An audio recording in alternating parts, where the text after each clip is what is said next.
Welcome to another video where I try out software and give myself depression in the process. People are tired of all the Chromium-based browsers, and people are also tired of Mozilla's shenanigans. Luckily, in this video, I'm going to be trying out as many Linux web browsers as I can. What I'm defining as a web browser is an application designed for browsing the web. Some of these are in the Arch repos, others are in the AUR, some are app images, I think there's a snap, and some were compiled from source, Gentoo style. I am not going to include terminal web browsers, and for security reasons, any web browser that isn't in the default Manjaro or Arch repos will not be included if it hasn't been updated in the past 9 months. There are also timestamps in the description if you want to skip to a certain one. I will be running HTML5 test benchmarks as well as ACID 3 and Jetstream 2 to test how they perform, and at the end of the video I will have a spreadsheet with all the benchmarks. Anyways, this video took me 1 month to make, although I obviously didn't work on just this video.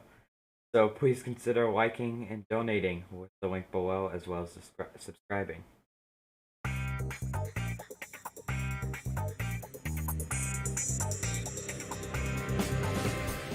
Let's pick a browser to start off this video, and I pick A Browser, which is a fork of Firefox by the Trasquo team. Got all of Firefox's trademarked logos replaced, which means this gets rid of the trademark restriction that forbids selling the software. There's also its own add-on store with only open source add-ons here. As you can see here, all of these are open source, so that way you don't have to worry about proprietary add-ons. And A Browser also has some fingerprint resistance. But that's it. Other than that, it's actually identical to Firefox ESR. This is a good option for those open source only type of people, and you don't want to use anything that is proprietary.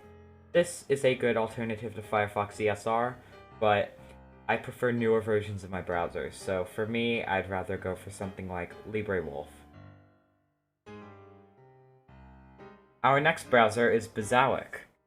Basilisk is a browser developed by the Palemoon team. It is basically Firefox Australis design, but with Palemoon's Ghana browser engine.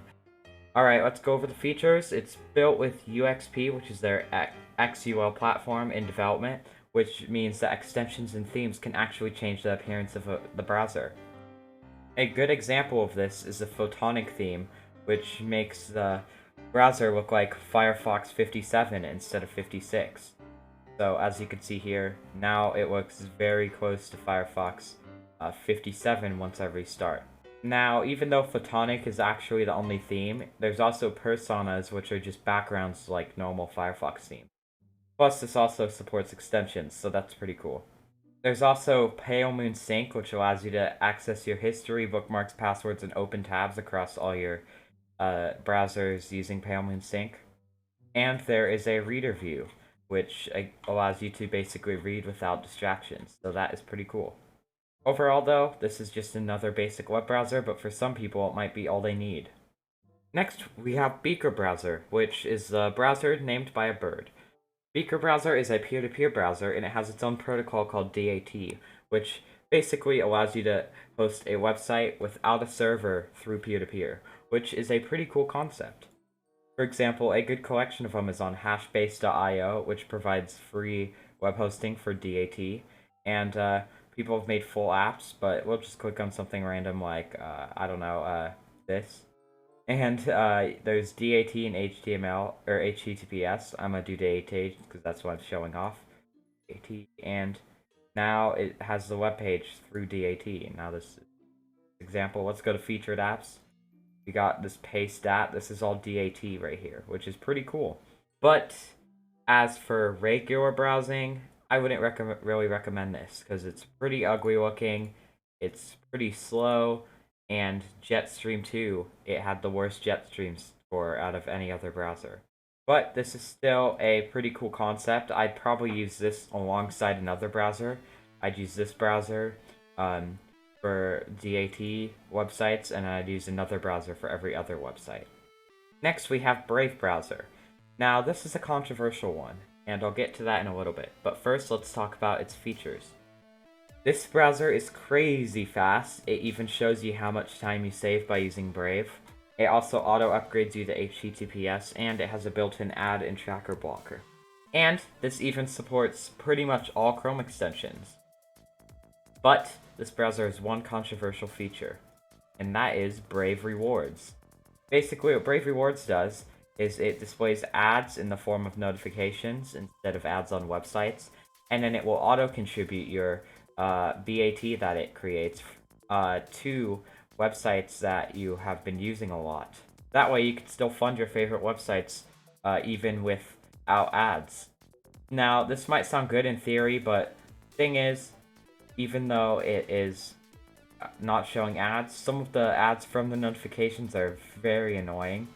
So that's one reason I have Brave Rewards off. But the other reason is that you need an Uphold account in order to accept BAT, which means an Uphold is the only wallet they allow, and Uphold makes you verify your identity, and you can only use Uphold if you're 16 or older. So even though I've collected 95 BAT, actually I'm sorry, 0.95 BAT from all my viewers on YouTube, I can't withdraw it because I'm under the age. And my parents don't trust Uphold for obvious reasons. It's a very sketchy looking website. For this video, I actually made an Uphold account, and I had to verify my identity using an ID, and I didn't want to do that. So I had, in order to close my Uphold account, I had to contact them, and then after 2 days, they finally closed my account. So because of that, I don't like Brave Rewards, and I would keep Brave Rewards off. But other than Brave Rewards, this is a pretty good browser. Next, we have Chromium. Now, Chromium is the open source browser that regular Google Chrome is based on, and for the most part, they are very similar and have the same features. However, there are some differences. For one, Chromium is updated a lot more, and is updated even more than Chrome Canary is, which is Chrome's bleeding edge channel. Chromium also doesn't have closed media codecs by default, so you have to install those manually, and Chromium doesn't support Adobe Flash Player out of the box through Pepper Flash, while Chrome does. Chromium also allows you to install extensions outside the Chrome Web Store, and normal Chrome kind of lets you do that using developer options, but that's kind of a workaround, so. Other than that, and a couple things I didn't notice because I thought they weren't important, Chrome and Chromium are pretty much the same. As of features, Chromium is just a very stable and reliable browser that I can depend on. Got a huge extension of libraries. There's Google Sync for syncing passwords, bookmarks, and extensions. And Chromium has a very stable engine that works on pretty much every website, and that's why pretty much I'd say 50% of these browsers that I'm showing off use the Chrome engine in some way. Next, we have Cliqz, which is a web browser based on Firefox. And this web browser is very ugly looking. Just look at this. Why is it on a blue background? Gross. It also uses its own search engine, as you can see here, if I were to search. Okay, it's all in German, so it is a pretty slow browser. It's got this thing called My Rewards, or My Offers right here, and which looks pretty sketchy. We're searching for attractive offers based on your interests. That doesn't seem like seems very data collection-y right there. But on the bright side, it does block trackers and ads and phishing. Auto upgrades to HTTPS. But also, look how many extensions are pre-installed. I can't really trust this browser, so I wouldn't really recommend this. Next, we have Konkeror. Now, this is a fully keyboard-driven web browser based on Firefox and fully keyboard-driven. And I'm not going to say it's bad, but I'm not really a huge fan of things that are fully keyboard-driven. I like a mix of mouse and keyboard, and that's why I don't use Vim or i3. This is based on Firefox, and I read somewhere that it supports Firefox extensions, although I couldn't get that working on Konkeror. And it doesn't really render websites correctly. If we go to google.com, as you can see, it will be a mobile browser right here. If I were to search something, this is the mobile version of Chrome. And if I were to go to a YouTube video, if I were to open up a YouTube video, this kind of works well, but like, I can't use the keyboard shortcuts with YouTube, and I'm pretty sure this is the old YouTube layout. So I can't really recommend this browser. It feels like it's using an older version of Firefox for its base. Next we have Dillo Browser, and oh my god, this looks older than me. Let's try making a Google search. Oh my god. Okay, I gotta see a YouTube. Oh my god! It didn't even work with any of my benchmarks because JavaScript doesn't work. Don't use this browser. Next up, we have Dissenter Browser, which is a browser based on Brave, and like Brave, this is a controversial browser. But it's controversial for an entirely different reason. I would come up with a bad joke about this browser, but since Dissenter lets you comment on any website, including videos, somebody could get triggered about this video and comment through Dissenter and I wouldn't even know. This one is made by the controversial Gab social media network, and it has a feature where you can comment on any website you want, and let's not go detailed on said comment. Other than that though, this is just Brave without Brave rewards plus Dissenter's extension. Speaking of Dissenter's extension exists, which means you can get Dissenter's feature on any browser, which means this browser is completely unnecessary. Next we have Eolie, which is probably a very good mobile browser due to the way it does tab management, because when you click this button it lists all your tabs in sort of a full screen layout like on a phone. This would be a really good browser for Librem 5. As for features, it's a pretty basic browser that has most things that you would want. It's got an ad blocker and a pop-up blocker, as well as a JavaScript and image blocker for some reason. Got this sidebar, which basically lists all of your tabs. So for my Google tabs, if I were to open up another website like YouTube, then that YouTube tab goes into its own area on the sidebar, and then if I want to open a Google tab, then I click on the Google icon and it shows all my Google tabs. And honestly, I really like this way of tab management, so good job. This also supports Firefox Sync, which means you could sync it with any Firefox browser or other Eolie browser, and I believe Firefox works with GNOME Web. Overall, pretty good browser, and if you're a GNOME user, I'd check this one out because it's developed by the GNOME team. Next up, we have Dooble, which is another Qt web browser. But this one is not very feature-rich at all. You can't even make a search by typing in the URL bar. Instead, you have to go to DuckDuckGo.com or Google.com and search from there. However, it does have an FTP client, so that's cool. And Dooble is actually one of the only browsers that works with the Gopher protocol, which is also cool. You can also customize your user agents in the settings, and if we go into View, there's Tools, there's a floating digital clock for some reason. That's cool. But, I don't know. Dooble, whatever you want to call it, is doubly okay. I wouldn't use it over anything else, though. For our next browser, we have Konqueror, which is a web browser developed by Cassidy James, who is the co-founder and UX designer of macOS Elementary OS. This is a elementary app and might experience issues such as theming issues on other Linux systems. Ephemeral is an incognito browser, which means that it is very privacy-centric. There's no tabs, and each instance has to be in its own window. And each window uses its own browser engine, which means that websites can't look at other websites you have running. I also noticed that there is a button to go to another web browser. This kind of tells me that this web browser isn't really meant to be used by itself. It's more made to be used with another browser as your main browser, and then you use this browser when you want to be private. Good concept, although since it's an elementary app, unfortunately many people won't be able to use this browser. I think I had to compile this one from source actually. Next we have Eric 6 web browser, which is a web browser that ships with the Eric 6 IDE for Python.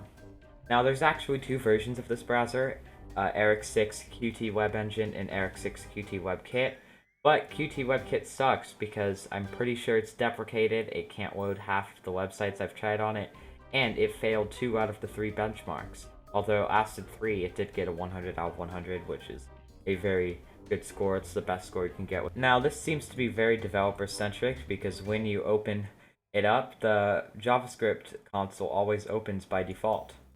This also has virus total features, although it's always grayed out even if I go into a website. So I'm not really sure how you're supposed to use them. There's also a speed dial, there's a built-in ad blocker, a user agent switcher, which again tells me this is a developer-centric web browser. There are grease monkey script support, And yeah, so if you're a developer and you use Qt applications, maybe give this one a shot. I don't know. Thing is though, if you're a web developer, you'd probably want to use more popular browsers so that you know how your website would generally run whenever somebody went onto it. So I don't really know what the use case for this browser is. Next we have Falkon, which is the web browser developed by the KDE team. What? A KDE application without the K? This is a Qt browser using Qt Web Engine, which is a wrapper around Chromium's engine. Now, let's go over features. It's got an ad blocker as well as support for other extensions, although all of the extensions that come with the browser, I believe, are the only ones you can get, and because I haven't found an extension store for this. There's also themes if you go into Appearance, but Linux, with its default system theme, are really the only ones I'd use. Like, look how bad the Chrome theme looks. Or look how bad Mac looks. Looks like old Safari. Or the Windows theme. This is a pretty basic browser other than those main features I just went over. There is a toolbar and you can kind of customize the toolbar. But for the most part, oh yeah, it's also got a speed dial and it's pretty customizable. You could set a custom wallpaper, change the size of pages, do stuff like that. But other than that, Falkon is a pretty basic web browser, but I would recommend this one. Next, we have the famous Firefox. This is one of the most popular web browsers you can get right now, and it's got everything you need. There's extensions and themes, so extensions basically give you a lot more functionality. There's also Firefox Sync for syncing your bookmarks and things like that, as well as Firefox Monitor and Firefox Send. There is there's Pocket integrated into Firefox by default. If I go to a website, like a news website, like, I don't know, The Verge, there is a reader view right here, and this basically gets rid of all the distractions, so you can read this article without any ads or anything. It's also got a very good browser engine. It's a very stable, reliable browser that you don't have to worry about breaking, and yeah. Next we got Flashpeak Slimjet.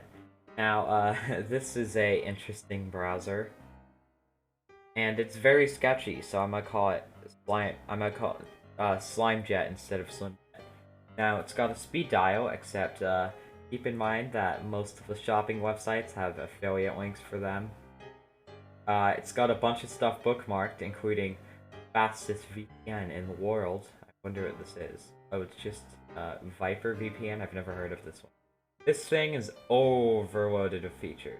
There's a turbocharged download manager, ad blocker built in, save as PDF, save screenshot, does support Chrome extension.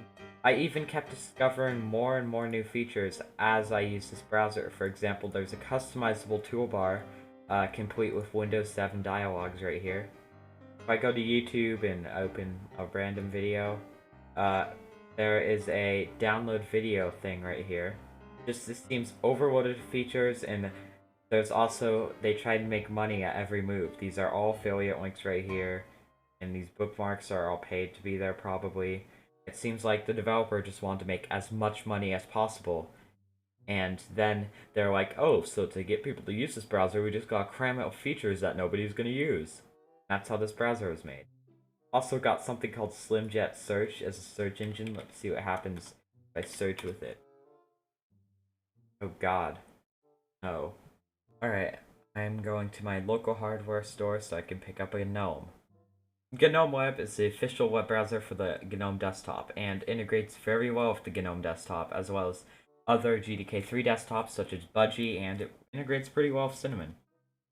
The design of GNOME Web is very similar to Safari. As a matter of fact, here, let me pull up a screenshot for comparison. Alright, I got Safari pulled up, and the only difference I can see is that this doesn't have a sidebar and Safari does. And there's no share icon, but then the tabs are under in Safari. This picture doesn't show that, but normally if you were to open tab in Safari, it would go under the tab in navigation bar at the top. But yeah, this is basically Linux's Safari, and it has similar features to Safari too. It has a reader view built in, so the Wikipedia image. As you can see, we got a reader view, which basically gets rid of all the distractions. I believe Safari has that too. I don't know if Safari has this, but it seems like something Safari would do. You can install a website as a site application. I know you can do that on iPhone. I don't know about desktop Safari, but you can do this in GNOME Web. Ad blocker and something to block dangerous websites, as well as a pop-up blocker, and this has support for Firefox Sync, sort of like how Apple can sync their browsers together. So yeah, this is basically Linux's Safari. That's what I've concluded. Next we have Chrome, or as your grandma calls it, Google. Chrome is Google's version of Chromium. It's got everything that Chromium has, plus Pepper Flash, more codecs, crash and error reporting, some more telemetry, less updates, and yeah. Another thing is Chrome always has its sandboxing enabled by default on Linux, while Chromium on some distros doesn't have its sandboxing enabled by default. Overall though, I'd still use Chromium due to the less telemetry, unless something doesn't work specifically in Chrome. For example, Netflix doesn't work properly, so for that you would want to use Chrome instead of Chromium. Plus, if you have missing codecs or need Adobe Flash Player and you are a Linux novice and you can't get it working, then I understand if you use Chrome instead of Chromium. Overall though, I definitely stick with Chrome. Next we have Iridium. Wow, for once I could pronounce something. Iridium for the most part is just Chromium with modifications. It has Google Safe Browsing enabled by default to help protect users, but a bunch of other Google services are disabled, including cloud printing, hot word detection, the translation service, cloud messaging, and Google Now. There are also some privacy improvements like cookies being cleared by default when you exit the browser, as well as other site data. But these aren't all the changes, those are just some notable ones. There's a whole list of changes that Iridium has made to Chrome on its GitHub page. Now this isn't really the web browser for the common user. This is someone who hates data collection. I kind of think clearing all cookies when you exit the browser is a little bit too paranoid, so I recommend disabling that feature if you decide to use the browser. But other than that, this is a very good privacy-friendly browser. So I'd check this one out. Next we have Iron. Now this is just Chrome with some privacy changes. This gets rid of installation IDs, removes suggestions for URLs, uses its own alternative error pages instead of Google's, gets rid of Chrome's error reporting that is automatic, and gets rid of URL and RLZ tracking. But this is only according to the website. Personally though, I don't really trust this web browser. For one, it uses its own search engine that redirects you to Bing, so as you can see, it went to srware search and then redirected you to Bing. Now you can change this for the address bar, but on the speed dial, you can't change this unfortunately. Because of this though, I don't really trust this web browser, mainly because of the redirection, and I would use something like Iridium instead of Iron. Plus, this web browser is also controversial because it claims to be open source, but sometimes the source code is hard to find. So, yeah, I don't really trust this browser very much. Next, we have Konqueror, which is both a file manager and a web browser. But it doesn't really conquer either of them. The web browser doesn't really have any standout features that would make this better than any other browser, except you can, if you go in the configure, you can change your browser engine between Qt Web Engine and HTML. There's also a built-in ad blocker, but there aren't any filters by default, and you have to add all of the filters yourself, using either automatic filter or manual filter, which can be pretty annoying. Oh yeah, and I mentioned it has KHTML support earlier. Don't switch to KHTML, only got 77 on the HTML5 test. Oh, and it has a translator. So if I want to translate this into, I don't know, like Russian or something, then all I have to do is go in the translate webpage, and then go English to Russian, and boom, it takes me to Google Translate. Now, even if this isn't a very good web browser, let's see how it is being a file manager. So let's go my home folder, and oh my god, there's so many theming issues. Yeah, this can't do file management or web browsing, this is sad. Next we have Librewolf, which is a Firefox fork. It's got telemetry removed, privacy search engines available, enhanced security, and a slightly different interface. Its website also says it has uBlock Origin pre-installed, but it actually wasn't pre-installed for me, so I actually had to install it myself. Now let's look at its different interface. It's pretty much the same as Firefox, except they sent the density to touch instead of normal. They got rid of the flexible space, moved the downloads and home button next to the left of the back and forward buttons for some reason, added an add-on and settings button to the right, and yeah, it's pretty interesting what they decide to do. I'm not really sure why they put the downloads next to the back and forward. I feel like the downloads should be over here. The home I could understand, but the downloads, I don't know. But the touch density instead of the compact one, or the normal one, makes it feel more like a GDK3 app, and it feels like it integrates better with the GNOME desktop because of how thick the GNOME header bars are. Like if I open PAMAC, they're almost just as thick as those headers. They're actually slightly thicker. This browser also removed Firefox Sync, probably for privacy reasons. But overall, this is pretty good. And I'm pretty sure it's based on the newer versions of Firefox and not ESR. It's actually based on Firefox Nightly, so this will get updates very fast. Next up, we have Liri Browser. Now, what this browser basically is it is a concept for the Liri OS, and it uses material design guidelines. So this browser will probably look and function better on Liri OS than it will on, I don't know, Manjaro. Now, it's just another basic web browser. It allows you to change your search engine and theme between a light and dark theme. But that's really it. It's really just there to look cool inside Liri OS. I should check out Liri OS sometimes. It seems like a cool OS. Maybe I'll check it out soon. Next, we have Local Browser. Now, this seems like the generic brand of Beaker Browser that I would get at my local supermarket. This browser is Electron-based, and it claims to support peer-to-peer browsing, but it does not support the DAT protocol that Beaker uses. The address bar is also very buggy. Like if I want to navigate somewhere, it doesn't actually update until the whole web page is loaded. And if we click here, it just has share and about. There's no settings or anything. Don't use this browser, use Beaker Browser instead if you want a peer-to-peer web browser. Next we have Midori. Now this is actually the XFCE recommended browser, so make sure not to use this on rat poison. The UI reminds me of Firefox a little bit, although the difference is that the tabs are different sizes depending on the page name, so something with a really long name will have a really long tab. And I don't really like how that looks, to be honest. As for features, this is super light of a browser. You could probably run this on a literal potato battery.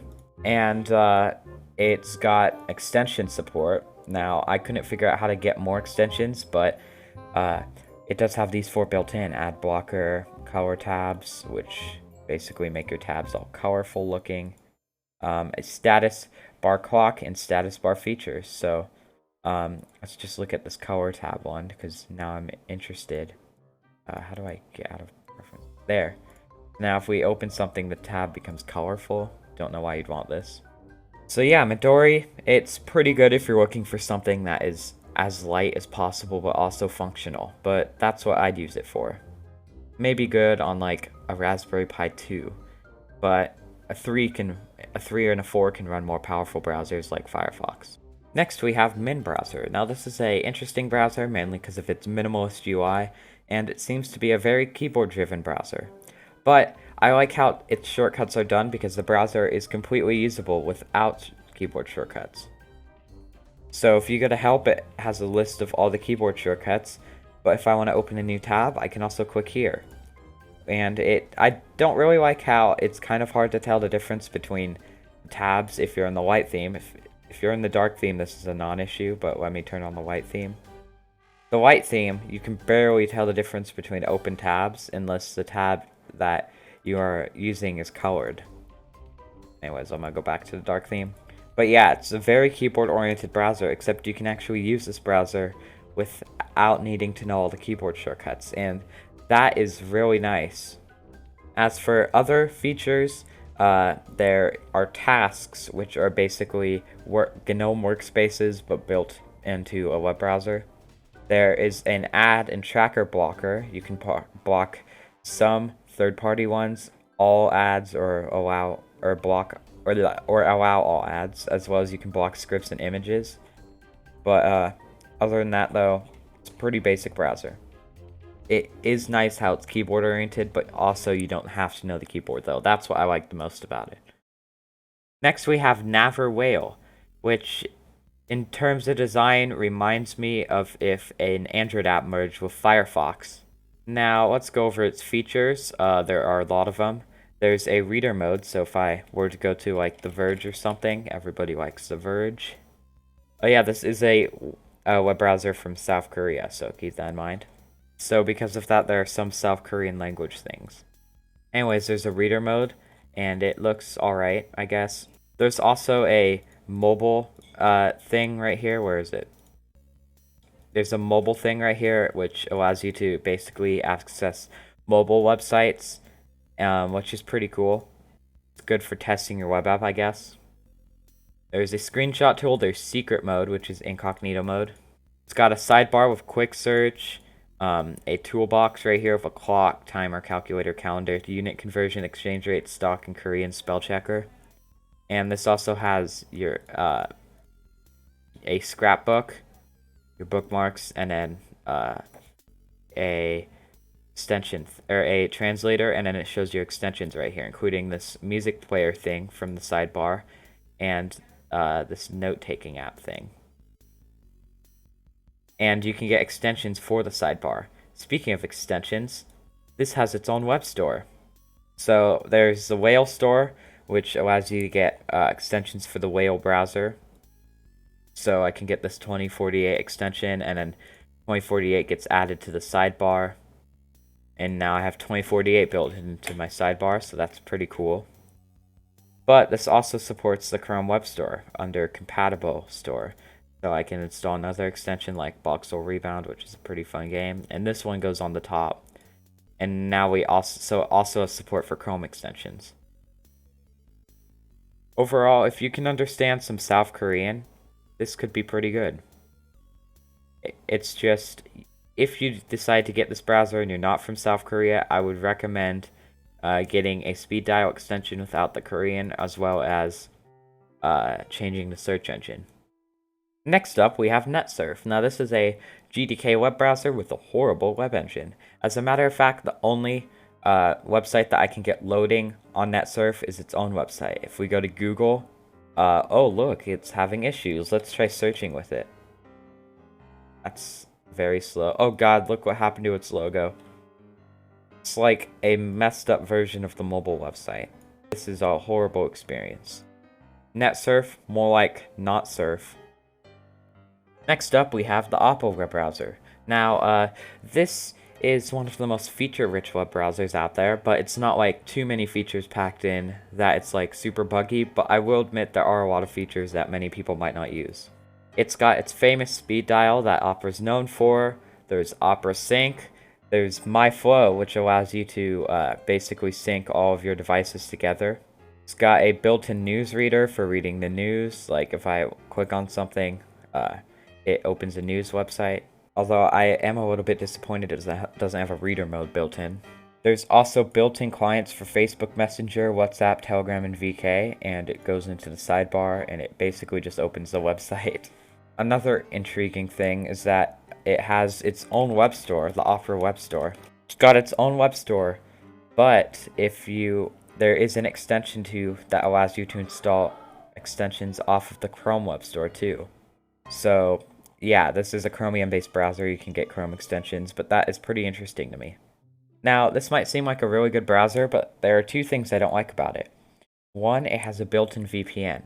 Normally that would be good, but it's free and I don't really trust it, to be honest. The other thing is that all of the links on the speed dial are affiliate links. And they actually hide it in the URL bar until you click on it. So it looks like a normal Amazon URL. Boom, affiliate links. And that's my complaint. They're trying to hide the affiliate links right here. Other than that, though, if you're fine with that, pretty good browser. But I don't know. That's the thing keeping me from recommending this browser. So you can decide if you like it or not. Next, we have Otter Browser, or what I like to call Opera's zombie cousin. This is a Qt web browser that is continuing to develop Opera's old Presto engine. And this isn't really feature-rich other than the standard speed dial, and yeah. It does have a user agent switcher though, which could be useful because a lot of websites probably will tell you that won't work. But the Presto engine isn't really a very good web engine. For example, it got a 100 on the ACID 3 test, which is pretty good, but it wouldn't launch any other benchmarks, so... I understand why this browser exists, but I wouldn't really recommend this unless you have a very specific use case for the Presto engine. In that case, go ahead and use it. But other than that, the Presto engine kind of ruins this browser. Next up, we have Palemoon. Now, this is a web browser with the design of Firefox 4, and it uses its own custom browser engine shared with Basilisk. Now, this supports extensions and themes, and the cool thing is extensions and themes can actually change the full appearance of the browser. So if we go over to themes over here, we have some that basically completely change the design of the browser, such as Iridium, which makes it Firefox 56, Material Moon, which kind of makes it look like older Google Chrome. We have Photonatic, which gives it a Firefox Quantum look. There's just tons of themes that basically control the entire look of the browser. And this is a very customizable browser because of this. You can get quite a few variants, and also we right click in the top toolbar and hit customize, we can even customize the toolbar, which is pretty cool. Also, if we go into tools, we can set up Palemoon Sync, which allows us to sync our browsing history, bookmarks, things like that with Palemoon and Basilisk. So yeah, now this is a little bit old, I feel like. You'd be better off using something like Basilisk instead. Basilisk feels far more modern than Palemoon does, so that's what I'd use instead of Palemoon. But Palemoon is still a pretty good browser, and I'd be fine using that too. Next we have Pennywise. Now, this browser has pretty much one feature, and that's the fact that it's one window that floats. And the reason you'd want that is if you're like trying to do work or something and you want to watch a YouTube video, then you could have this float your YouTube video or something like that. But here's the thing, most Linux window managers allow you to basically allow any window to float. So I'm on Linux. I'm on Cinnamon, and the Cinnamon desktop allows you to just make it so Windows always on top. And now I just disabled that, and now this browser is completely useless. But now if I do this again, it's always on top. But if I turn that off, I could make any window always on top, like OBS always on top. And now, even if I'm using this window, this one's still on the top. So because of that, I don't really understand the use case of this browser. If you're on another desktop that doesn't allow you to do that, like GNOME, this could be useful, but for most desktops, I probably wouldn't want this. Next, we have Qt Browser. Oh, look at it, it's so cute. This is a keyboard-driven browser, and it has a very steep learning curve. This is basically the Vim of web browsers. It doesn't need a mouse, and it's hard to learn. You can use your mouse inside of the web browser, but for everything else, you can use your keyboard for. Now, here are the key bindings. You can move around to the web page with H, J, K, and L, interestingly. And yeah, I know that if you hit colon and type quit, you can quit the browser just like with Vim, but that's all I know. Next, we have SeaMonkey Browser. Something's fishy about this browser. Aha! Browsers cannot breathe under the sea. Did I say browsers? Monkeys can't breathe under. I just ruined the joke. Now this browser is super old school looking. This looks very similar to Firefox 2. To open a tab, you have to go in the File and New tab, and to close a tab, you have to click all the way over here. This does have add-ons built in, but not very many add-ons. And the add-ons are in the Thunderbird's website. Now this isn't just a web browser. This is also a email and newsgroup reader, as well as this can also read RSS feeds and Unix mail spool, move mail, don't know what that is. There's also a composer for if you need to compose something, and an address book, which is for all your contacts, I guess. Overall though, it's not good at any of those things. It feels too old school So for a browser, I just use Firefox, and for an email client, I just use Thunderbird or Geary. Geary is my favorite email client. Anyways, yeah. Next we have Sielo. Oh god. What has somebody done? Now, this is a browser with a very interesting interface. There's a Makatu grid manager, which allows you to have like a grid view of your websites, I guess. Okay. There's also themes such as Colorzilla. Did it just crash? There's also themes such as Firefox-like. Oh god, this looks kind of like Firefox, I guess, but with the pink background. Look at round theme. Oh god, no, no. Flat default. Okay, this is just the default, but flat. And, yeah. I want to get Colorzilla working. Oh my god, nope, never mind. Go back to the Firefox theme. Okay, now it looks, I guess, normal. You can also get a custom background, I guess. Yeah, this is a weird browser. I wouldn't recommend it. Oh yeah, it's also pretty customizable what you can do with the interface, but I can move the sidebar around. I can, that's about it. Yeah, pretty crisp browser. Just kidding, don't use this browser. Next up, we have Sushi Browser, and this one is pretty interesting. So, this is a very full-featured web browser, and I feel like this could be its own desktop environment due to how many features it has. Got a built-in terminal here. If we go back, there's a built-in file manager for some reason. Why would you want to use this? Built-in note-taking thing right here. It's very full-featured. You can enable, there's mouse gestures, a thing to split your window. I just closed it. Rip. A user agent switcher. You could screenshot a page. There's just so many features built into this that probably no one will need. This also supposedly supports Chrome extensions, but I installed one. I went to the Chrome Web Store.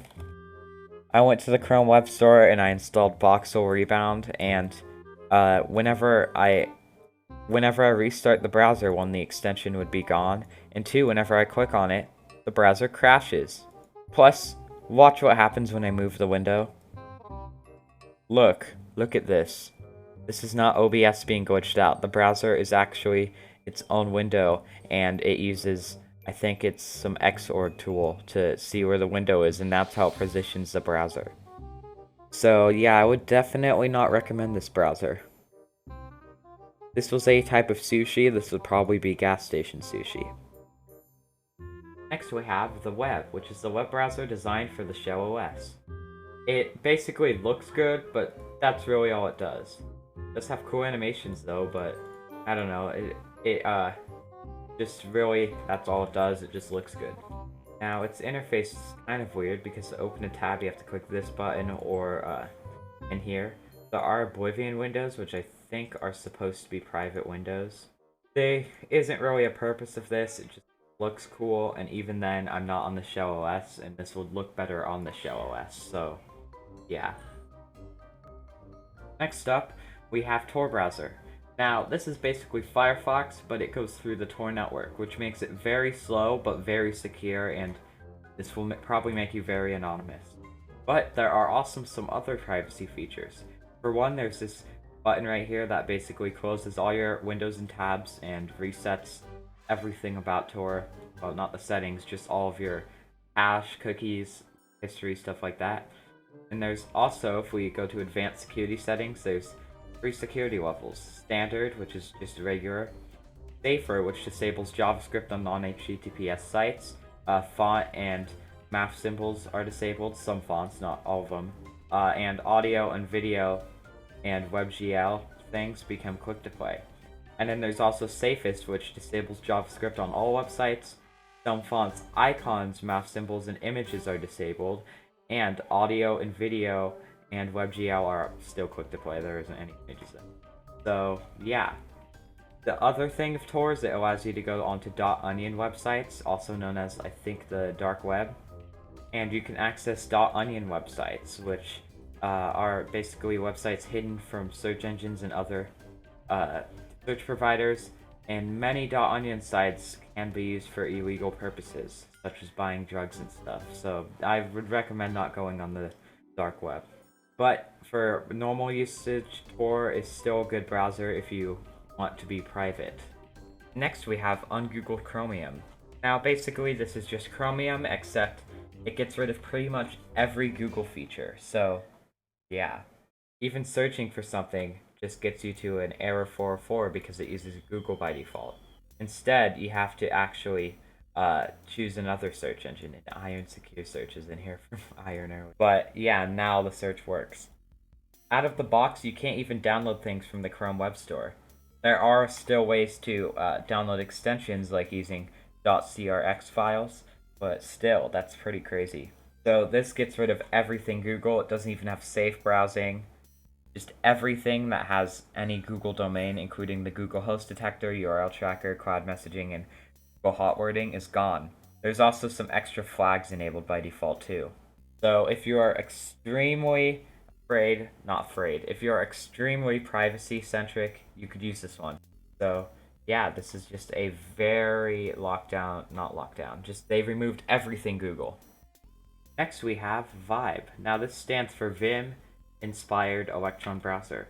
So this is a browser with Vim key bindings and things like that. And if you really like Vim key bindings, this could be good. But for me, I don't like Vim key bindings very much. As a matter of fact, I don't even know how to use Vim, except I know how to quit Vim using colon and Q. And I've gotten used to them, but then every time I close the browser, I forget how to use it. So, yeah. But you can navigate pretty much any web page fully keyboard. So if I go to youtube.com, I can basically use keyboard to I can do everything with the keyboard. I can also basically go onto anything through the YouTube website just by hitting F and another bind. So if I want to watch this Destroying a Call Center video, I could hit X and boom, I've navigated over there. So it's fully keyboard navigatable, which is pretty cool. But it also doesn't show window border controls, which means this is probably made to be used with the window manager, because I actually have to right click it in Cinnamon, close it right now, or you could of course do the colon and then quit. But if you like Vim and use a tiling window manager, this could be a really good browser. Next we have Viber Browser. Now this is a Qt web browser and it doesn't really have any special features.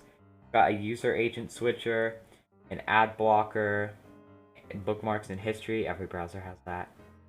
That's really it.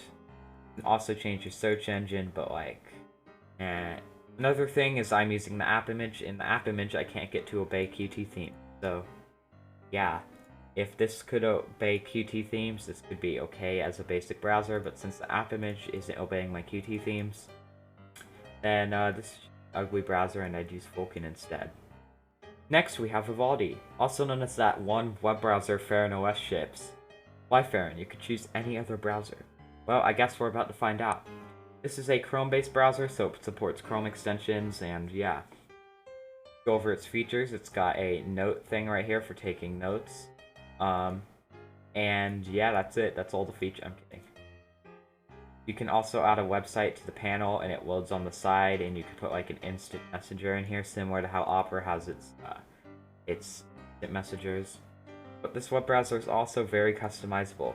If we go over the settings, we can basically modify every aspect of this browser. You can modify the theme, like I could use the dark theme. You can modify pretty much everything about this. Now, by default, this doesn't integrate with any GTK or Qt themes, but you could just make your own theme that does integrate well with them. You can even change the address bar position. You could change the tab position to have the tabs be on the bottom or the right or something instead. There's just tons of customizations you can make to this browser. But that's not all. There's also Vivaldi Sync too, which allows you to sync all of your stuff together. Now, the only issue with this is all of the shopping stuff, like Amazon has affiliate links, and like Opera, it hides the affiliate links until you click on the URL bar, and again, that's pretty suspicious to me. So because of that, I don't really want to recommend this browser. Next up, we have WaterFox. Now, there are actually two versions of WaterFox. WaterFox is a fork of Firefox, by the way, but there's two versions. WaterFox Classic, which looks like Firefox 56 and uses the Firefox 56 engine, and WaterFox Current, which is supposed to also look like Firefox 56 a little bit, and it uses Firefox 57 engine. Now, what are some of the benefits of WaterFox over Firefox ESR, which is what it's based on? Well, it removes Pocket, telemetry, all of the ads built into the home page, and other data collection. Also, Bing is used as the default search engine for something, for some reason. Now, what this is using is, I made a video a while ago on how to make Firefox look like old Firefox. I'm pretty sure this is using the exact same theme, because it has all of the same bugs as that theme. So if we go into, I clicked on preferences, I meant to click on customize. If we go to the touch density, it's glitched out right here. And that kind of tells me that it's using that same user Chrome theme. Other than that though, this is a pretty good build of Firefox. And I like it because it's using the Quantum theme, but it still looks a lot like the old Firefox. So that's the main reason you'd want to use WaterFox Current, at least, is for the theme if you like the old Firefox theme, but you don't like the new one. And there's also some data collection stuff removed. So overall, pretty good Firefox-based web browser. Next, we have this browser called Wexond, I think. Don't know how to pronounce it, I don't know. And this is a beautiful web browser. So let's go over its features. It's got a light and dark mode. I'm going to use the dark mode because I thought light mode hurts my eyes. There's also tab groups. So these are basically workspaces for tabs. So I could put YouTube in one. And then if I want to switch, I could go click on it. That's how you open up the URL bar. And I could go to switch. I could switch the tab group. The new group, I don't have any tabs yet. This browser also has a shield thing, which blocks ads and trackers and things like that. And yeah, but the main selling point is just how amazing this browser looks. It has smooth animations. It just looks very good, and everything just works. This is the only issue with it. When it asks for notifications, it has a black thing around it. But other than that, this web browser is very beautiful, even if it doesn't obey GDK themes. Next, we have Yandex Browser. Now, Yandex is basically Russia's Google, so this might be good if you're in Russia, because everything's in Russian. But for a Westerner who can't speak Russian, I don't really know about this browser. As for features, though, it does have a turbo mode, which I'm guessing makes things faster. There's also an ad blocker. If we go into settings, it has add-ons. It uses the Opera web store instead of the Google web store, but you can also get stuff from the Chrome web store too, so it doesn't really matter which web store you get it from. But if you don't live in Russia, though, I wouldn't really recommend this browser due to all the Russian language scattered throughout the browser. So you're going to have to know how to speak Russian for this browser. Alright, so I did some benchmarks. I did them in PlanMaker Office instead of LibreOffice because I want to try out PlanMaker. But I did some benchmarks, so let's go over these benchmarks. My surprise result was Brave and Dissenter got the best HTML5 test scores, as well as Flashpeak Slimjet. So even though it's not a very good browser, still got a good high HTML5 score, as well as Liri Browser also got that HTML5 score too. So that's the highest, 553. As for S3, Eric 6 Qt WebKit got a 100, as well as Otter Browser got a 100, and that's it. Acid 3 is an old test, so it seems like the web browsers with the older engines like Qt WebKit, which was deprecated, and Otter Browser, which uses Opera's Preston engine, those two were the ones that got 100. And then for the Jetstream test, we got Infinity from A Browser and Librewolf. But as for the highest non-Infinity, it actually got Empora, which the elementary browser, that actually got the highest score, even though it got the worst HTML5 score, other than the ones that can't run. So that interested me too. Anyways, I'll just scroll through these benchmarks slowly for those who want to just read them. But these are too many benchmarks for me to show just an image of all of them. All of these benchmarks were done at the default settings right when I first booted the browser. Some of them I had to clear the cache, like Iron and Ungoogled Chromium, for example, all used things from it shared my history and bookmarks and stuff with regular Chromium. So those I cleared the cache on, but everything else I just did them right when I opened the browser. So, as a conclusion, well, there are quite a few browsers, so yeah, I'm just gonna end this video now.